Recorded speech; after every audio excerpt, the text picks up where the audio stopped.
Palakpakan po natin minsan pa ang ating pong Diyos. So, ang tema po natin this month ay walang ibang tinatawag na breakthroughs, love that gives life. So, marami na po tayong narinig na katuruan. Ito na po yata yung last week, ng ating pong pag-aaral, yung tinatawag na breakthrough, love. Sa pagpapatuloy po ng ating pong pag-aaral, ito po ay patuloy na pinamagatan nating Carriers of Life, Giving Love.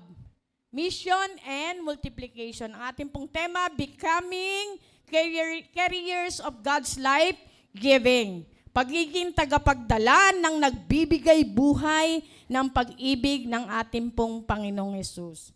Sa ating pong mga buhay, ang buhay Kristiyano ay hindi kailanman nilayong huminto sa atin.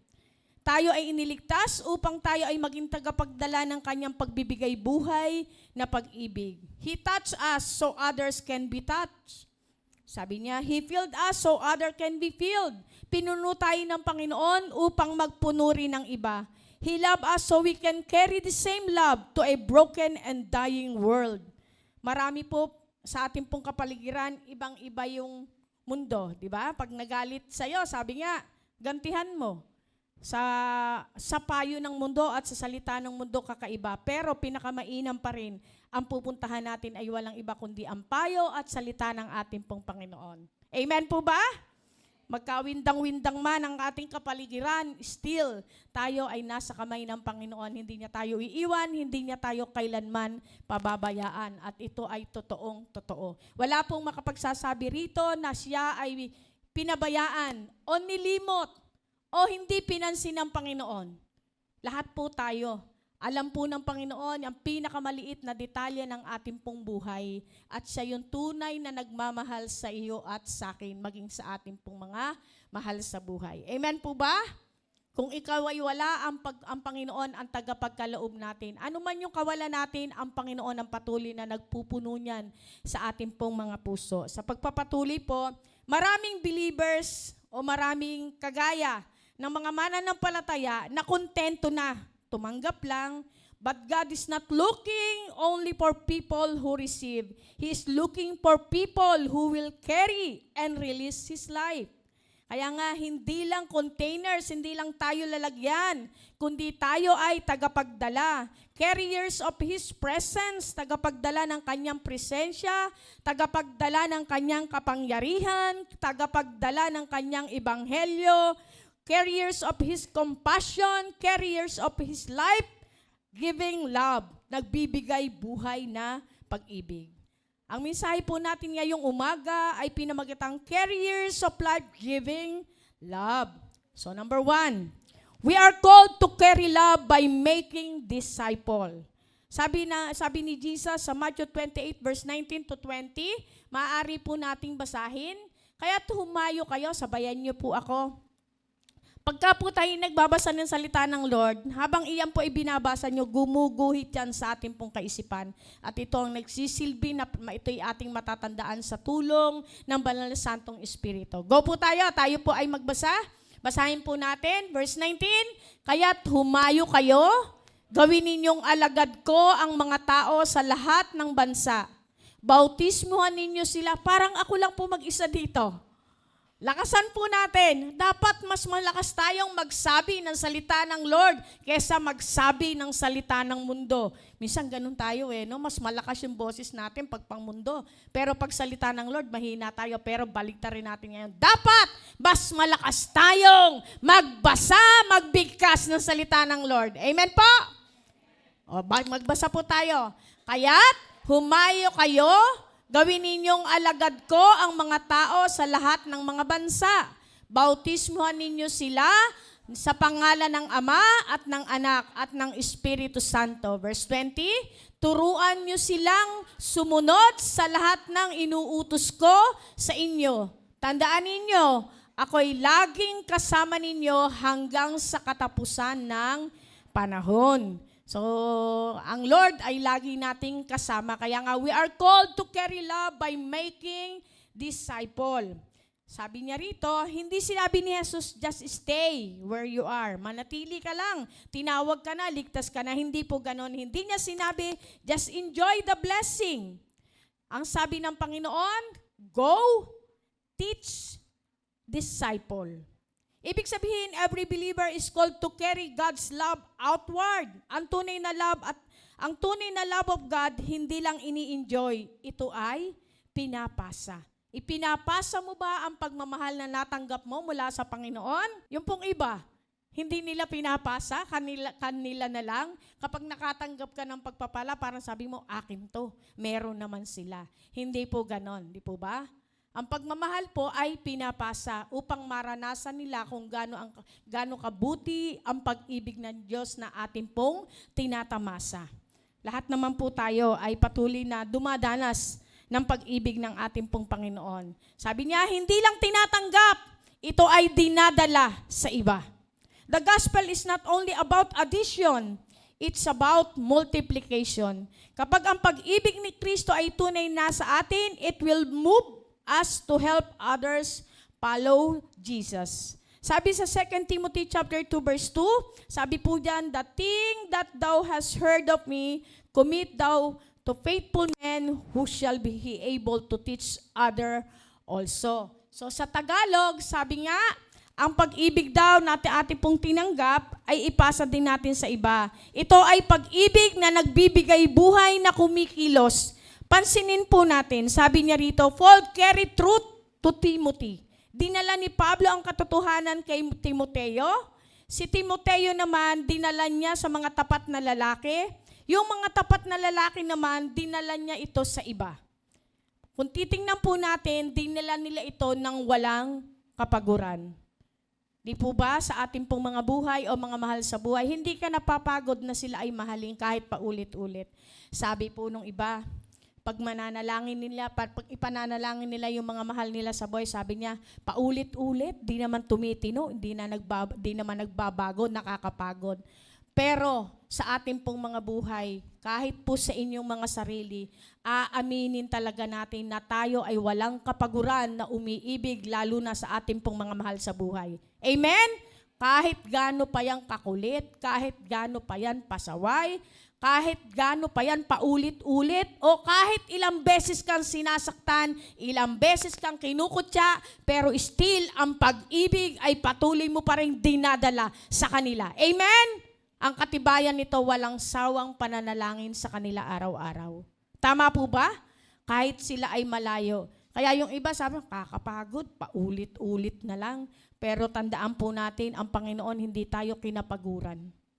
Hindi tayo niya kailanman tiniis o pinagkaitan ng pagmamahal. Mismo yung kanya pong buhay, ibinigay niya sa atin.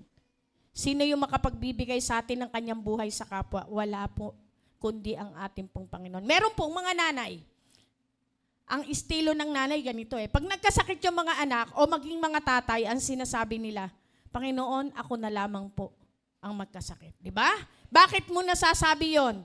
Dahil sa iyong pag-ibig at pagmamahal. Lalo na po pag may mga babing ganyan, ang mga nanay o magulang, wala pong tulog. Di po ba? Kapag ikaw ay may maliit, makakapahinga ka pa. Kapag iyan ay mga 3 taon na at naglalakad na, pero hindi pa rin, mas nakakapagod kasi sunod ka ng sunod. Kasi mas malikot yung mga maliliit, di po ba? Paano naman kung halimbawa mga malalaki na, mga YA na o mga KKB na, may sarili ng trabaho, may sarili ng desisyon, magsasabi sa magulang, pupunta ko ron, andun na pala. Hindi po iyon nagpaalam. Ang pagpapaalam po, pag hindi ka pinayagan, hindi ka tutuloy. Ang tawag po doon, ipinaalam mo lang. Pero ang totoo, buo na ang iyong desisyon. Kumusta po ang paglingap natin sa ating pong mga magulang? Sabi ng iba, matanda na yan, ang kulit-kulit. Tandaan mo, tatanda ka rin. Magiging makulit ka rin. Di po ba? Kaya po sa ating pong mga buhay, patuloy nating dalhin yung pag-ibig. Hindi lamang po sa ating pong mga kapwa, even sa ating pong mga sarili. Tayo po ay patuloy na inibig ng Panginoon, kaya inaasahan po ng ating pong Diyos na ipapasa din natin ang tunay na pag-ibig sa bawat isang nangangailangan. The gospel is not only about addition, it's about multiplication. Kapag ang pag-ibig ni Kristo ay tunay na sa atin, it will move us to help other follow Jesus. Kagaya po nung ginawa ni Timoteo, dinala niya itong pag-ibig na walang kapaguran. Kapag dala mo ang life-giving love ni Lord, hindi ka mananatiling self-centered. You will want others to know Jesus, grow in Jesus, and walk in Jesus. Gugustuhin mong makilala ng iba si Jesus? Gugustuhin mo rin na lumago sila kay Jesus? Gugustuhin mo rin lumakad sila sa ating pong Panginoon. Number 2, carriers must let the river flow. Dapat daw umaagos, dapat paagusin natin yung tinatawag na river sa ating pong mga puso. Sabi ni Jesus sa John 7 verse 38, meron po dyan, basahin po natin. Ang sumasampalataya sa akin, ayon sa sinasabi ng kasulatan, mula sa kanyang puso ay dadaloy ang tubig na nagbibigay buhay. Sabi nga, kung gaano ka nauuhaw, ganun mo kinasasabikan ang presensya ng ating pong Panginoon. Paano po kayo uminom? Kapag po kayo ay uhaw na uhaw upang matighaw. Matighaw sa Tagalog po. Matighaw ang iyong kauhawan. Lalo na pag galing ka sa init, uhaw na uhaw ka. Pupunta ka ba doon, kukuha ka ba ng isang basong tubig? Kukuha ka ba saan? Sa refrigerator? Ako po, nangyayari sa akin, pag uhaw na uhaw ako, pinakamalaking lalagyan ang kinukuha ko upang matighaw yung aking kauhawan. So sa ating pong mga buhay, kapag ikaw ay uhaw na uhaw sa presensya ng Lord, puntahan mo ang salita ng Lord at matitighaw ang iyong pagkagutom sa presensya at pag-ibig ng ating pong Panginoon. Amen po ba? O malnourished na yung ating pong mga spiritual na buhay. Uhaw na uhaw ka na, marami kang ginagawa eh. Uhaw na uhaw ka na, mamaya na. Di ba? Uhaw na uhaw ka na, may Sunday naman, biruin mo. Sunday to Sunday. Biro mo, doon ka palang makikinig, magbabasa ng salita ng Panginoon. Kailangan po natin ay ang araw-araw na pag-ibig ng ating Panginoon at ito'y mararanasan natin sa Kanya pong mga salita. Kaya nga, sa ating pong pagpapatuloy, ito po yung tinutukoy doon dito yung babae. Istorya po ito ng babaeng makasalanan. Kung titingnan po natin, hindi lang ambon, hindi lang patak, dapat river. Pag po river, dapat dumadaloy. Kapag hindi po yan dumadaloy, pananahanan niya ng lamok, ibig sabihin stagnant sa ating pong mga buhay. Kailangan po yan nagpo-flow sa ating pong mga buhay. Kagaya po nung babae na to, na balitaan niya na si Jesus ay naroon sa tahanan at kumakain. Ito po yung nagdala ng alabaster jar sa ating pong Panginoong Yesus. Dito po ay napansin at napahanga ang Panginoong Yesus ng babaeng ito. Mula po nung pagpasok niya sa tahanan, hindi po siya lumubay ng kakahalik sa paa ng ating pong Panginoong Yesus. At ang kanya pong pinanghugas sa paa ng ating Panginoong Yesus ay walang iba kundi ang kanyang luha. Gaano kaya karaming luha ang tumapon sa babaeng ito para hugasan ang paa ni Jesus. At hindi lamang po yun, binasa niya ng luha ang mga paanan ni Jesus. At ang pinampahid niya po rito ay walang iba kundi ang kanyang buhok.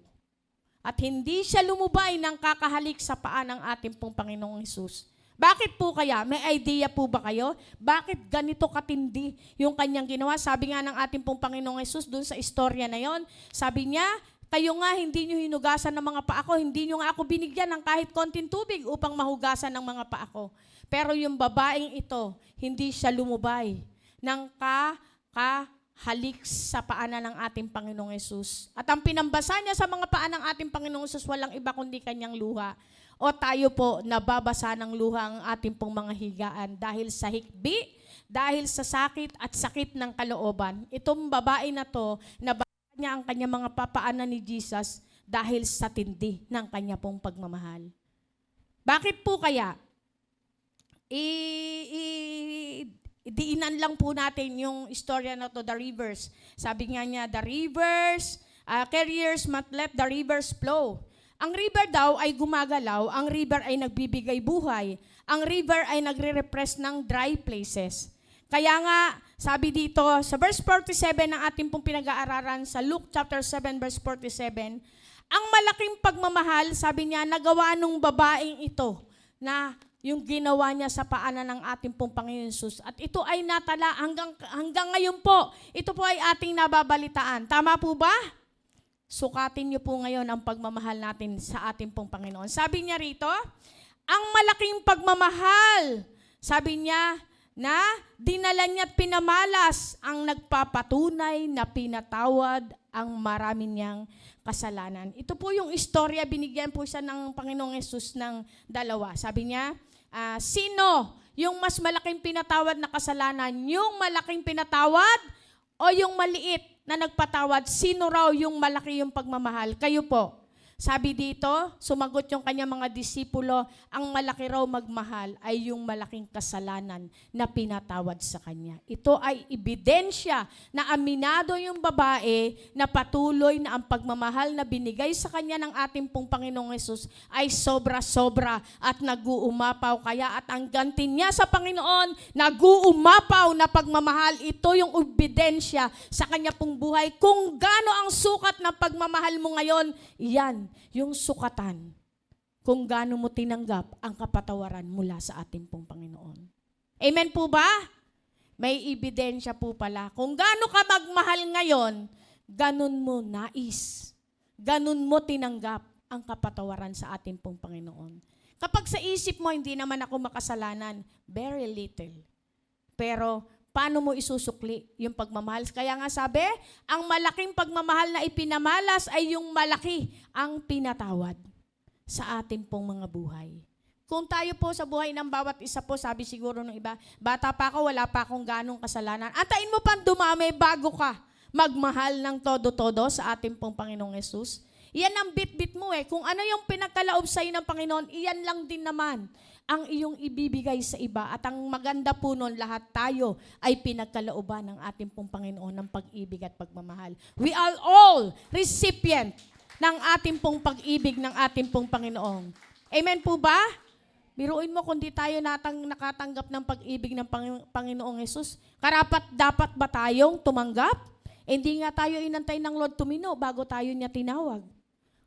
Tinawag niya tayo kung saan nandun tayo sa pusali ng kasalanan, nandun tayo sa madilim na lugar, nandun tayo sa pusikit, nakadiliman na gumagawa ng kasalanan. Doon tayo tinawag ng ating Panginoon upang ilipat niya tayo sa kaliwanagan ng kanyang pag-ibig. Amen po? Palakpakan po natin ang ating pong Panginoon. Kaya nga sabi niya rito, kapag daw ang believer ay the Holy Spirit fill us to God's life can move through us. Sabi niya, kapag puno ka ng Holy Ghost, your word, sabi niya, carry life. Ang salita mo raw, ang mga salita mo raw ay nagbibigay ng buhay. Kasi puno ka eh. Iyon yung binibigay mo. O kumusta naman ang mga salita mong binibitiwan? Iyan ba ay nagiging pabigat? For example, sabi nung kapatid mo, ako ay may problema. Sasabayan mo ngayon. Sabi niya, ang problema niya kasing laki ng gatang. Alam niyo po yung gatang? Gatang, takalan ng bigas. Ay po ang tawag sa Tagalog, gatang. Ang problema niya kasing laki ng gatang. Sasabihin mo ngayong Kristiyano ka, sabi nung unbeliever, alam mo, may problema ako. Kasing laki ng gatang, sasagot ang believer ngayon. Sabi niya, buti nga sa'yo, isang gatang lang, sa akin, isang salop. Hindi dapat. Di po ba? Ikaw ay recipient ng pag-ibig ng ating pong Panginoong Jesus. Dapat ang iyong mga salita ay nagpapasaya, nagbibigay buhay, nagpapagaan sa kalooban ng iba. Hindi yung nagpapabigat pa. Dapat po, ang pag-ibig na nararanasan natin ay patuloy na ipinapasa natin sa iba. Amen po ba? O minsan naman, dinaingan ka, parang sampalo kang iyong mukha. Bakit? Mas matindi pa pala yung problema mo sa problema niya. Tandaan po natin, ang Panginoong Yesus po, ang mga salita niya ay nagbibigay buhay sa atin. Kaya nga sabi niya sa kanyang mga salita, hindi lamang sa tinapay na bubuhay ang tao, kundi sa bawat salitang lumalabas sa bibig ng ating pong Panginoong Yesus. Kaya nga dapat ang ating daw mga salita ay nagbibigay o nagdadala ng buhay sa iba. Ano pa? Yun daw ating mga panalangin. Dapat ito raw ay patuloy na nagbibigay buhay o mismon tayo tamad na ring manalangin. Hindi na gumagapang yung panalangin natin sa iba. Hanggang atin na lang, hindi tayo makaalis-alis doon. Hindi na tayo nakakapanalangin sa iba. Parang ikaw na lang yung nananalangin. Ang puspos po ng kapangyarihan ng Banal na Santong Espiritu, huli ang panalangin mo para sa iyong sarili. Una ang panalangin mo para sa iba. Dahil pag tinugudan ng panalangin, daig mo pa ang unang nakatanggap. Bakit? Ikaw yung nanalangin, ikaw yung unang nasisihan. Bakit? Alam na alam mo na tumugon ng Panginoon, hindi lamang dahil magaling kang manalangin, dahil sa pag-ibig na gustong maranasan mo ng Panginoon at yung sa mga ipinapanalangin mo. Amen po? Palakpakan po natin ang ating pong Panginoon. Your testimony. Dapat daw ang iyong testimony ay nagkikeris ng life. Kumusta ang iyong testimony? Baka naman ang testimony mo rito sa loob, iba sa labas. Magkaiba.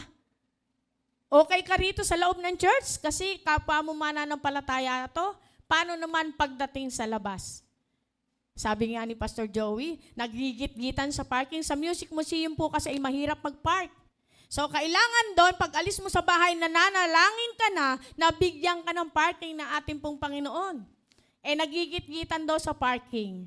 Binusinahan niya ngayon. Nagbaba pa ng bintana. Pagdating sa church, pagdating doon, pareha silang umaakyat na hagdan. Anong sabi? Dito ka rin pala sumasamba. Nakakahiya, ano? Dito ka rin pala sumasamba. Parehas pala sila. O tayo dito sa Don Bosco, di man tayo maakyat ng hagdan, ano? Sa tricycle na lang. Minsan po, makakarinig tayo ng mga salitang hindi magaganda. Pero dapat, sa isang Kristiyano, hindi dapat ganon ang ating pong mga testimony. Dapat, sinasabi natin, yun dati na yun, iyon, pangit sabihin yung walang hiya di ba? Iyon dati hindi mabait, pero mabait na ngayon. Ang mga Kristiyano, pabait ng pabait, pabuti ng pabuti, samahan natin. Payaman ng payaman sa paggawa ng mabuti. Palakpakan po natin ang ating pong Panginoon. Dahil iyan po yung kanyang salita. Sasagana raw tayo sa gawang mabuti. Dahil dito po tayo nakadestino. Kung gusto nyo pong tingnan, nasa Colossians chapter 1, verse 10 po iyan. Isa pa, sabi niya, your love carries life. Ang pag-ibig daw ay dapat nagdadala ng buhay. Sabi niya, ito yung pinakamatindi Pag sinabing love your enemy, ito yung pinakamahirap gawin. Sabi niya, maging pagpapatawad, kaya po minsan hindi nararamdaman ng kapwa mo yung iyong pag-ibig dahil kulang na rin sa pagpapatawad, sabi ng iba. Okay, pinatawad kita, pero wag muna tayo magkita ngayon, saka na lang. Sa palagay niyo po, nakapag-forgive ka na? Hindi po yun. Minsan po, sa ating pong mga buhay, ang pag-ibig ng Diyos ay ganito. Kagaya po nung istorya, na-share ko po sa pre-EGR. May isa pong lalaki, wala na po siyang tatay, wala na po siyang, nanay na lang ang meron. Siya po ay barumbado. Barumbadong anak, pasaway sa magulang, drug addict. Hinasaktan niya po yung kanyang nanay. So, ang nanay po niya ay labandera. So, ang ginawa po nung kanya pong anak, kapag uuwi siya at walang pagkain, siyempre, ini-expect nyo? Magdadabog ba? Hindi. Nahagis niya yung kaldero kasi walang kanin. Ang nanay niya ay isang labandera. So, one time, siya ay gutom na gutom, umattend siya ng Bible study para hindi makinig, para makikain. Kasi nagugutom siya. Hanggang dumating yung time na siya po ay nag-matured. Naisipan niya ngayon, napalayo siya sa kanyang magulang. Natira siya sa isang pastor. Ngayon, habang nandun siya sa isang pastor na kanlungan, patuloy siyang kinakausap ng ating Panginoon. Sabi niya, sulatan mo ang iyong nanay. Sinulatan niya yung kanyang nanay. Sabi niya, nanay, kung napatawad mo na ako, di pa po nun uso yung text or message or messenger. Ang uso pa po nun ay sulat galing sa koreo. Mag-aantay ka pa ng 1 buwan o 2 linggo. Sumulat po yung anak, nanay, kung pinatatawad mo na ako, sagutin mo yung sulat ko. Walang dumadating na sagot sa anak. Lalong humihikbi at humahapdi ang sakit ng kanyang kalooban dahil hindi niya alam kung buhay pa o patay na yung kanyang nanay. Pangalawang pagkakataon, sumulat siya ng telegrama. Telegrama pa nung araw. Inaantay niya ang sagot ng kanyang nanay. Sabi niya rin, ganon, nanay, kung napatawad mo na ako, sabihin mo lang na oo. Yun lang, tapos na. At uuwi ako. Ito na po yung pinakamatindi. Wala siyang natatanggap sa haba ng panahon. Hanggang dumating yung isang araw, sabi niya, nanay, uuwi ako sa iyo. Pero ito yung pakiusap ko. Pwede po ba nalagyan nyo na isang telang puti, yung punong mangga sa ating pong harapan para madali kong makita na ako ay inyong pinatawad? Hanggang dumating yung time na hindi niya kayang harapin kung ano ang aabutin ng kanya pong buhay. Isinama niya po yung pastor, sumakay po siya sa bus, ang tahanan po nila ay dinadaanan ng mga sasakyan. Hindi po siya makadilat. Sabi niya doon sa pastor, "Pastor, may nakikita ka bang telang puti sa aming manggahan?" Sabi niya, wala pa tayo sa lugar na yon. So sabi niya, "Pastor, malapit na po kami, pakitingnan lang po." Hindi niya matitigan. Hanggang dumating yung time na nandun na, lumagpas na yung bus. "Pastor, may nakita ka po bang telang puti na nakasabit sa aming pong harapan sa manggahan?" Sabi niya, "Wala akong nakita na puti, na tela sa mangga nyo." Sabi niya, lalong humapdi yung kanyang kalooban, dunudurog yung kanyang puso dahil hindi niya alam kung buhay pa o patay na ang nanay niya. Ang sabi ng pastor, "Idilat mo ang iyong mga mata." At siya po ay nagulat nang makita niya po ang kanila pong punong mangga ay punong-puno ng balot na puti upang makita ng kanyang anak. Ang pagpapatawad niya ay hindi lang kasing laki ng telang puti, kundi buong mangga pinaghirapan, binalutan ng kanyang magulang upang makita ng kanyang anak na ganon kamahal at ganon kalaki ang pag-ibig niya sa kanyang minamahal na anak. Palakpakan po natin ang ating pong Panginoon. Ganon niya po dinala yung pag-ibig niya. Pero inyo po, magbalot lang kayo ng isang sanga napakatagal. Gaano pinaghirapan ng kanyang magulang upang maipabatid lang na mahal niya ang kanyang anak. Kahit siya'y binubugbog, kahit siya'y pinag-ahagisan niya ng kalderong walang laman, patuloy niyang pinaramdam sa kanyang anak ang kanya pong pag-ibig. Iyan po ang pag-ibig na klase ng pag-ibig sa atin ng Panginoon. Hindi ka tiningnan kung gaano ka kabarumbado, kung gaano ka kasama, kung gaano ka kasuwail, kung gaano ka makasalanan. Ang tiningnan ng Panginoon ay ang paglikha niya dahil ang sinasabi niya, "Akin ito, anak ko to. Ano mang oras bumalik sa akin, tatanggapin ko to ng walang alinlangan, ng walang kapaguran, buong pagmamahal ang aking ipararanas sa kanya." Amen po ba? Ganyan ang pag-ibig ng ating pong Panginoon na dapat din nating tinataglay. Hindi ka namimili ng iibigin mong tao kung ito ba ay marumi o dapat. Sabi nga, iyon yung pinakamatindi. Love your enemy. Imagine nyo po, hindi nagtanim ng sama ng loob yung kanyang magulang. Di po ba? So napakabuti po ng ating pong Panginoon. Kaya nga sinasabi niya, dapat daw yung ating pong buhay ay nagke-carry ng kanya pong pag-ibig na tagadala ng kanya pong pagmamahal sa atin. Kaya nga sabi, your witness carries life.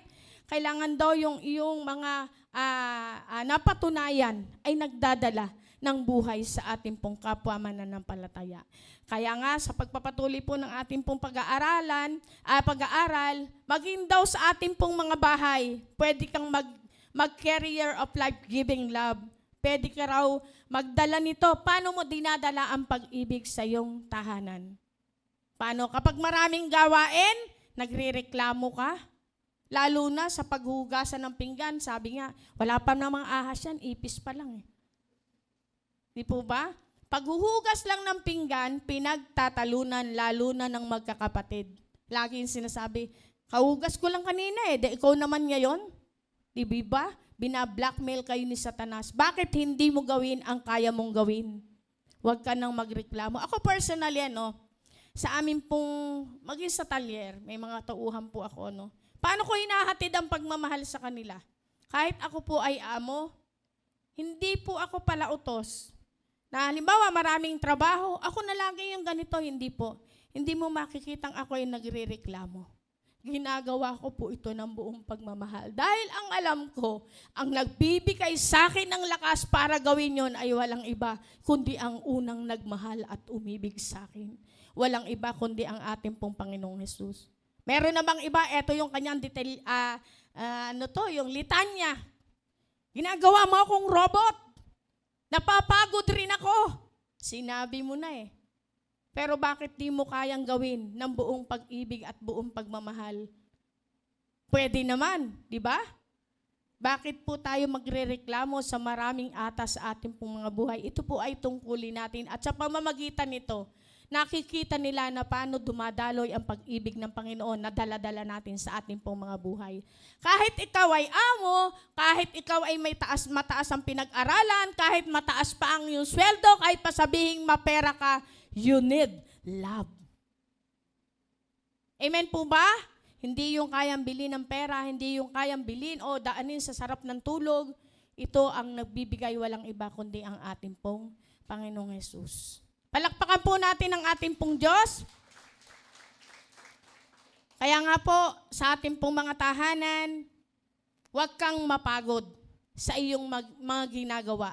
Ito po ay nangangahulugan mo dinadala ang pag-ibig ng Panginoong Hesus na iyong tinanggap. Saan pa po? Sa opisina. Paano ka nagdadala? O kung ikaw ay amo, mataas ka, o ikaw yung boss, pagdating mo, nakasimangot ka. Your atmosphere na dinadala sa mga trabaho, paano? Di po ba? Kaya po sinasabi niya, pinagkalooban tayo ng Panginoon ng kapangyarihan na magdala at magtaglay ng Kanya pong pag-ibig upang maiparanas din natin ang pag-ibig sa iba. Kahit ito ay sa opisina, kahit ito ay sa paaralan na iyong pinapag-aralan, kahit ito ay sa ministry, sa community, pwede kang gamitin ng Panginoon na tagapagdala ng Kanya pong pag-ibig na nagbibigay buhay. Amen? So may mga tao po minsan dry, wounded, confused, and empty. Sabi niya, ang gusto ng Diyos na ang buhay mo ay maging daluyan ng Kanyang pag-ibig, ng Kanyang kapayapaan, ng Kanyang katotohanan, at ng Kanyang pag-asa. God wants us to be more than church attenders. He wants us to be a carriers of His life-giving love.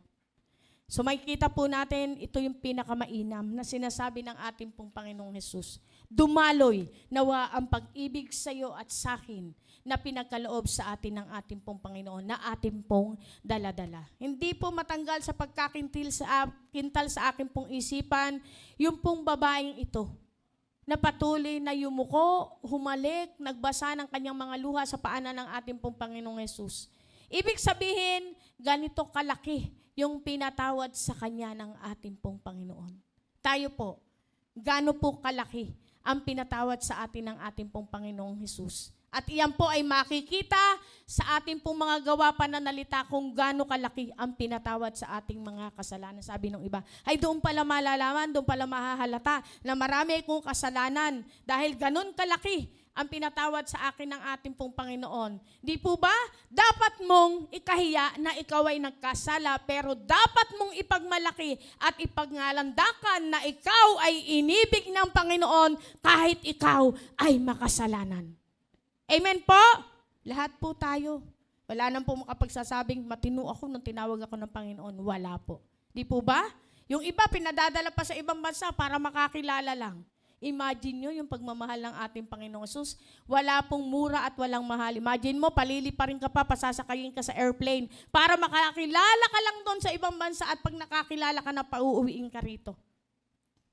Wala pong limitasyon. Walang malayo, walang malapit sa pag-ibig ng ating pong Panginoong Hesus. Kaya nga sabi, number 3, love must reach the lost. When we talk about mission, hindi ito dapat dry duty lang. Sabi mo, duty lang eh. Mission is love in action. Kailangan meron tong action ang iyong pag-ibig, ang ating pong pagmamahal. Evangelism is love speaking. Bakit mag-share ng gospel? Because people need Jesus. Because souls matter. Ito po yung matindi. Because eternity is real and hell is real also. Kaya nga, because love does not stay in silent, wala pong pipi. Walang pipi o tahimik na pag-ibig at pagmamahal. Ito po ay love in action. Ito'y kumikilos, ito'y gumagawa, ito'y nagpo-flow, at ito ay patuloy na bubuhay sa atin. Palakpakan po natin ang ating pong Panginoon.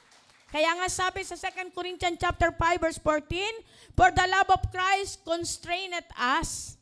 Kung titingnan po natin, ang pag-ibig ni Kristo ang naghahari sa amin sapagkat natitiyak naming may isang namatay para sa lahat. Kung kaya't ang lahat ay mabibilang na mga patay. Sabi nga, if you are carrier of life-giving love, your life will reach people. Hindi ka lang blessed, you are becoming blessing. Doon na po tayo ngayon, di ba? Hindi lagi tayong tagatanggap. Tayo na rin yung nagbibigay ngayon. Hindi lamang financial, hindi lamang panalangin. Sabi ng iba, sige, pagpe-pray kita. Parang wala namang action doon. Di po ba? Sabi niya, alam mo kapatid, kailangan ko ng ganito. Sige, pagpe-pray kita. Asan ang action? Sabi niya, ako ang litanya ko po ganito. Ano naman sa akin kung pinagpapala ka? Hindi ko naman yung nararamdaman. Hindi ko rin yung nalalasahan. Kahit sabihin mo pang gabundok ang pagpapala mo, kung iyan ay hindi ko nalalasahan, wala itong galaw. Di po ba? Sabi niya, I am very blessed. Oo. Pero hindi ko naman nararanasan. Hindi ko rin nalalasahan. Ano ba ang lasa ng pagpapala mo? Di po ba? Kaya dapat may action. Kaya mapakainam po sa isang Kristiyano na ang iyong pagmamahal ay pinararanas mo, hindi salita lang. Dapat ito ay may gawa. Dapat ito ay may pagkilos. At ito dapat ay nararamdaman. Ito ay dapat nararanasan ng nakapaligid sa atin. Di po ba? O pag ikaw ay may pagpapala, nandun ka sa isang mamahaling kainan at nag-iisa ka ron, malungkot kumain mag-isa. Di po ba? Kung pinagpala ka, ba't di ka magsama ng isa o dalawa? Para may mapagpala ka noon, maniniwala na ako na pinagpala ka talaga. Bakit? Naranasan ko Naramdaman ko natikman ko nabusog ako Di ba? Palakpakan po natin ang ating pong Panginoon. Kaya pagka yung pagpapala mo, ang pag-ibig mo, yung sinasabi mong tahimik, walang aksyon. Maniniwala kayong totoo? Parang hindi, lalo na sa mga Kristiyano. Ang Kristiyano ay very boldness sa paghahayag ng pag-ibig ng ating pong Panginoon. Kaya nga po sa pagpapatuloy, hindi mo lamang sasabihin, I can pray for you. God loves you. Jesus changed my life.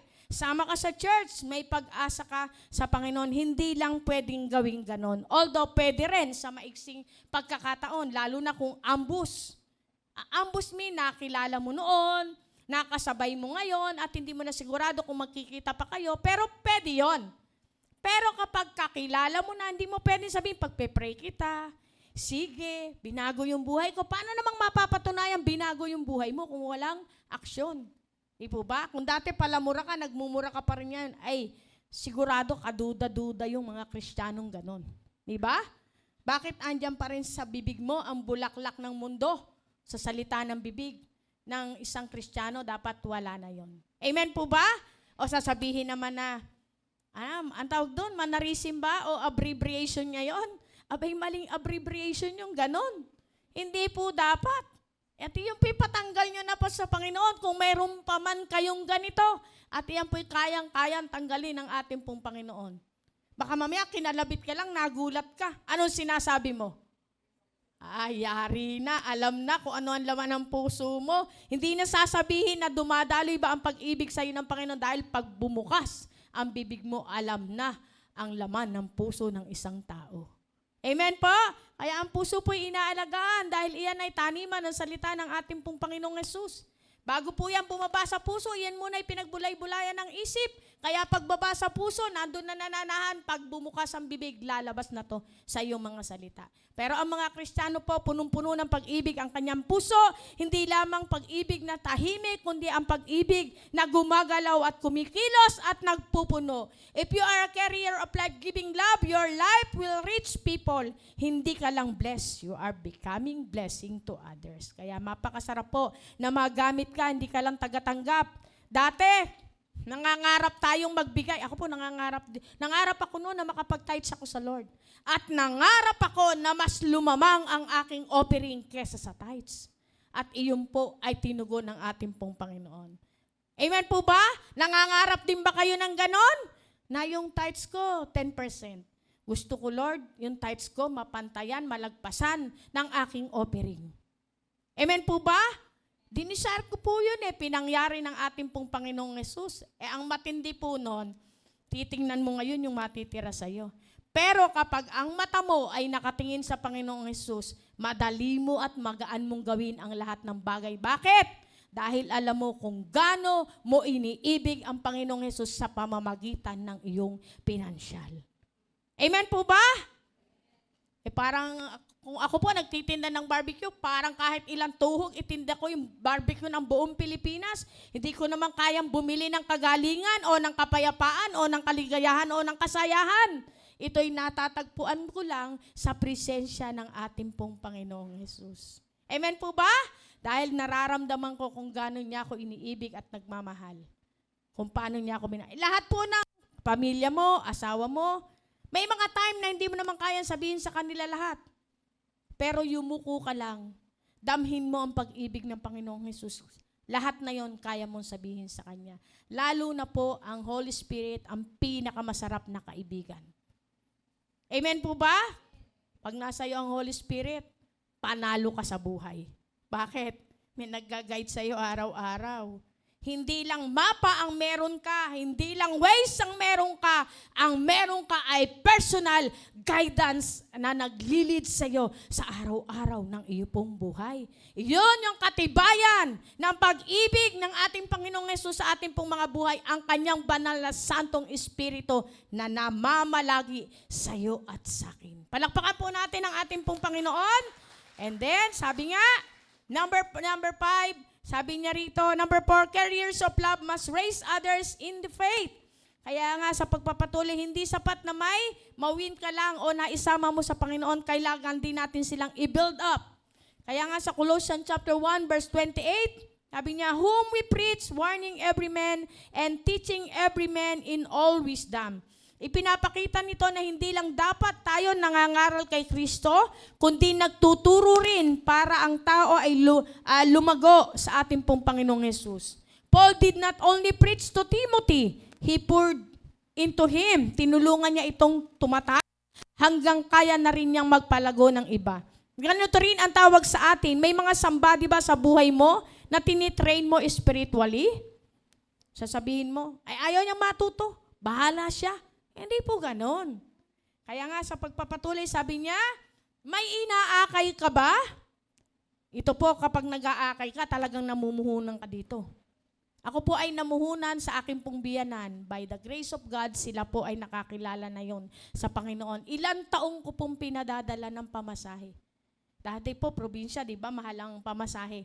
Namuhunan po ako sa kanila para lang makakilala sila sa Panginoon. At iyon po ay hindi ko pinagsisisihan. Dahil ang mga bagay na kayang gawin sa kanila ng Panginoong Hesus, hindi ko yung kayang gawin. Ang Panginoong Hesus lang ang makakagawa. Lalo na ang kaligtasan ng kaluluwa. Amen po ba? So kung may inaakay po tayo, kailangan natin tumamuhunan ng oras, ng panahon, yung ating mga tenga, yung ating pong mga pandinig. Hindi lang basta namumuhunan ka nung kung ano, o okay na nakausap ka, hindi po ganon. Kung gusto mong maligtas, mas lalo higit na gusto ng Panginoon na sila ay maligtas. Kaya nga, may pinalalakas ka ba sa pananampalataya?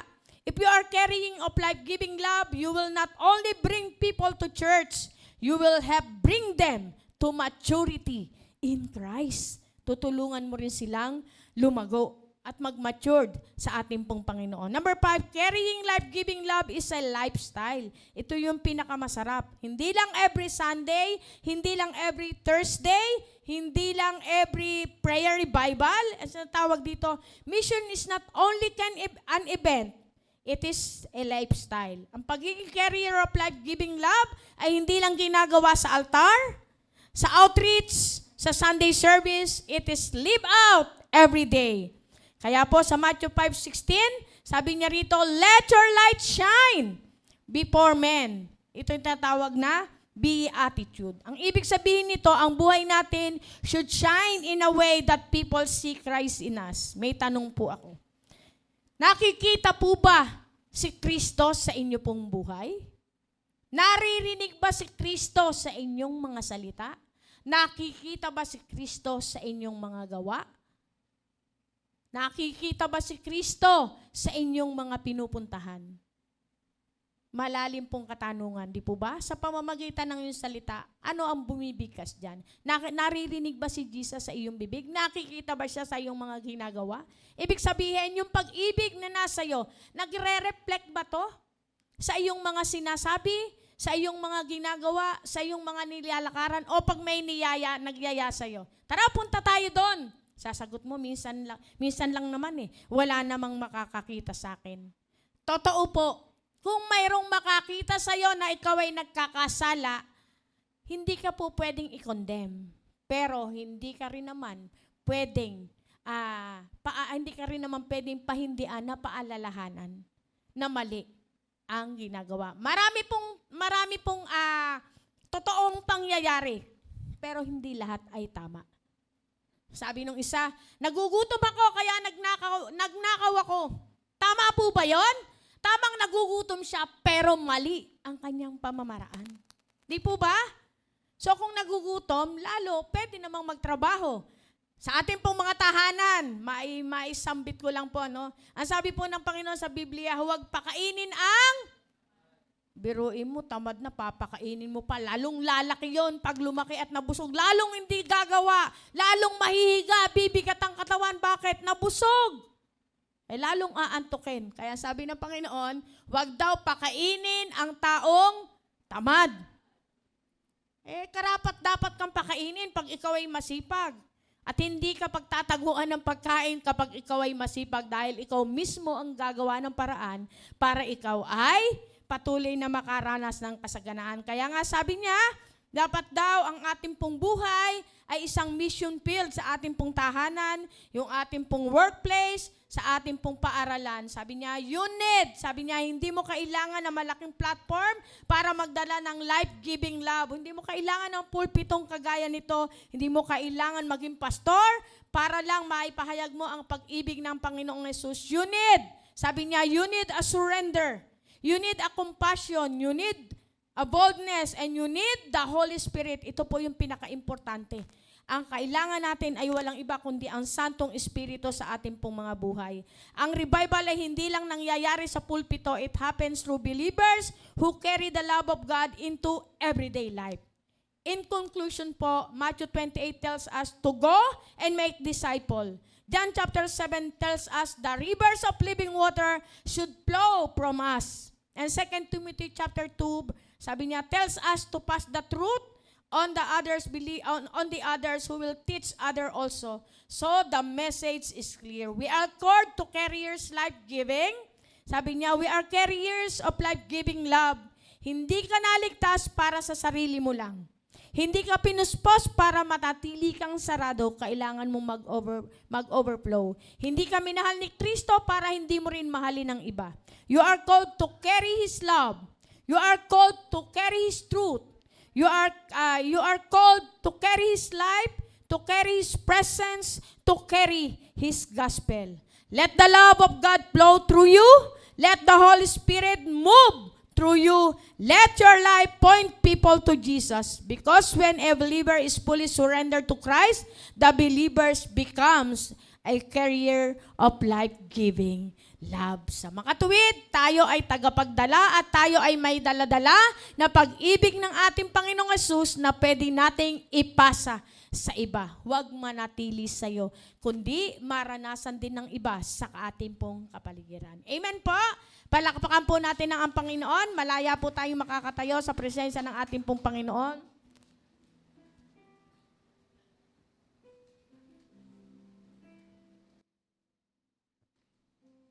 Kapag po tayo ay umaawit sa Panginoon, damhin niyo po yung kanya pong pag-ibig.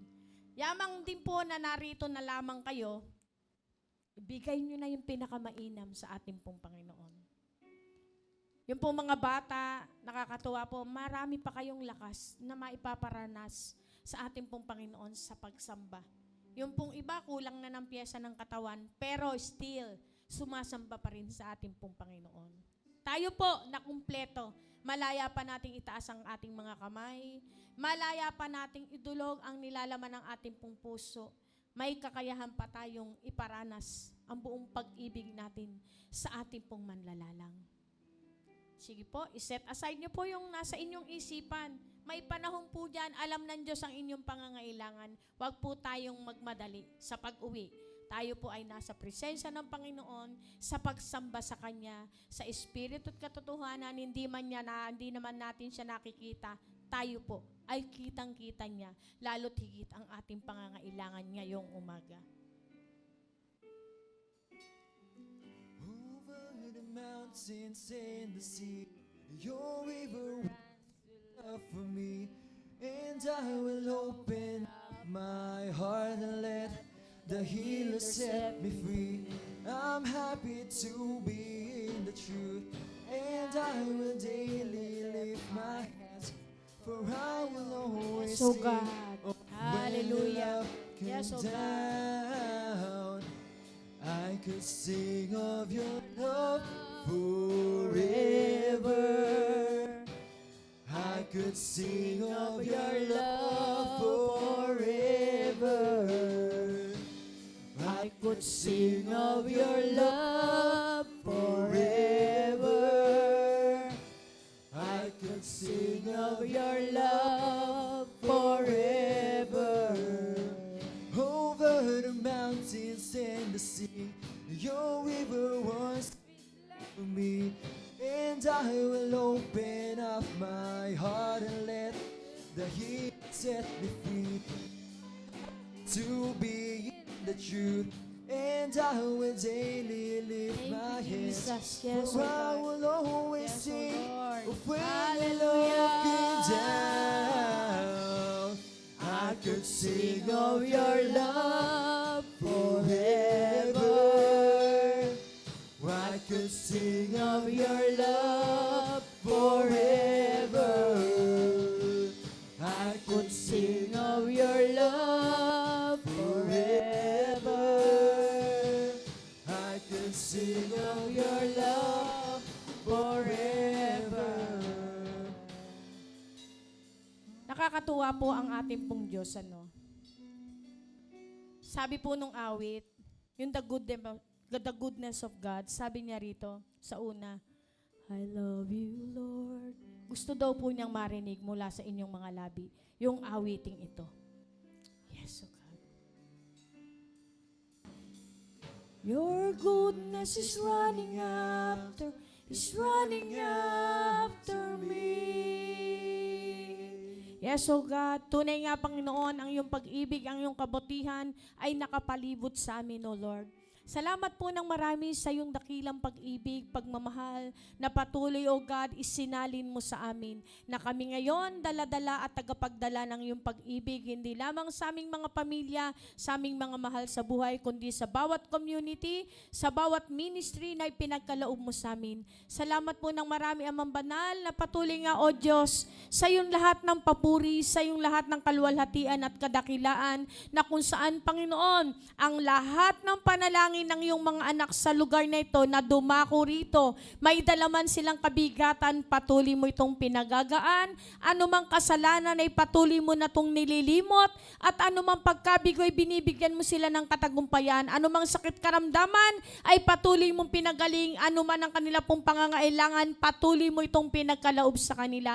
Hindi mo sila binigo ngayong umaga. Salamat po, Panginoon, sa wagas na pag-ibig na walang humpay, na walang kapaguran, na patuloy mong pinamalas sa amin. Ang sabi mo sa buhay ng bawat isa, hindi kita iiwan, hindi kita pababayaan. Ako ang Diyos noon, ngayon at magpakailanman, na ang Diyos na laging sayo ay nagbabantay at magpuprovide ng lahat mong pangangailangan. Ito ang sabi ng Panginoon Jesus sayo, ikaw ay isang matagumpay dahil ikaw ay siyang patuloy na naglalakbay sa mundong ito, na dala-dala ang kanyang pag-ibig na nagbibigay buhay. Ito po ang aming panalangin, O Lord, at salamat sa iyo, Banal na Santong Espiritu, sa iyong malayang pagkilos sa aming pong kalagitnaan. Tanggapin mo ang pinakamainam naming pagsamba, pasasalamat at kaluwalhatian nararapat lamang sa iyo, aming Panginoong Jesus. Everybody says, Amen and Amen.